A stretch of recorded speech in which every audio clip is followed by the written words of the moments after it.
Hogan's Alley was a T-shaped alley. The north-south part ran parallel to Main Street, and then it teed right where the Georgia Viaduct is. So from Main all the way to Jackson Avenue, between Union Street on the north side and Pryor on the south.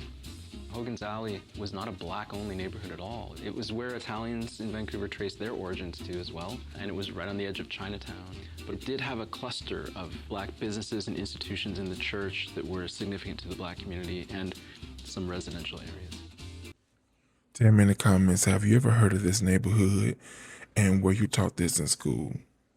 Well, one of the things that's interesting about the neighborhood is the establishment of the train stations. There were two. There was the Great Northern Station and the Canadian National Station. So Great Northern is American and Canadian National obviously is transcontinental. And the favored crews on those trains for the sleeping cars and dining cars were black men.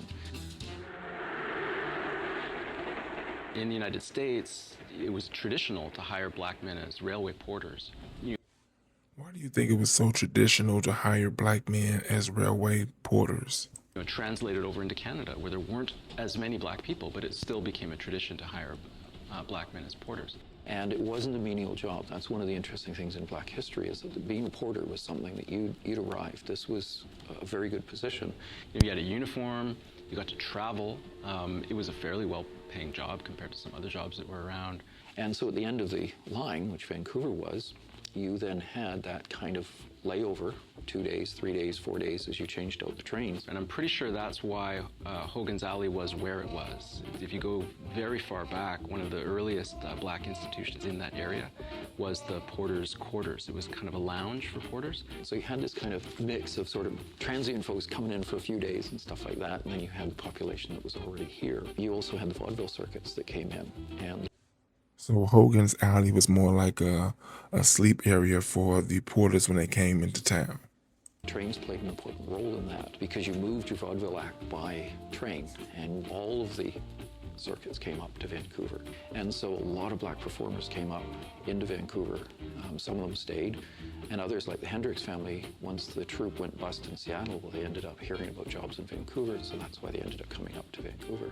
Even in the 1930s and 1940s, I mean, we were a major city, and our nightclubs brought everyone up here. And so we talk about it today as a well-known place and sort of the cliche Hollywood North. Well, we were Hollywood North before that was even an idea. So that whole entertainment history plays a huge role in the development of the city.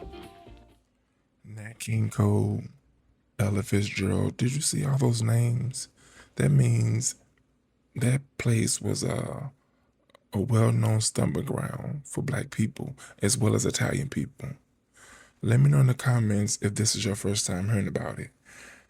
Now, honestly, this is my first time, and I am so intrigued that I will be looking for more videos on the subject.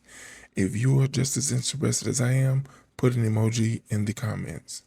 Be sure to like, share, watch more videos, and subscribe to the channel.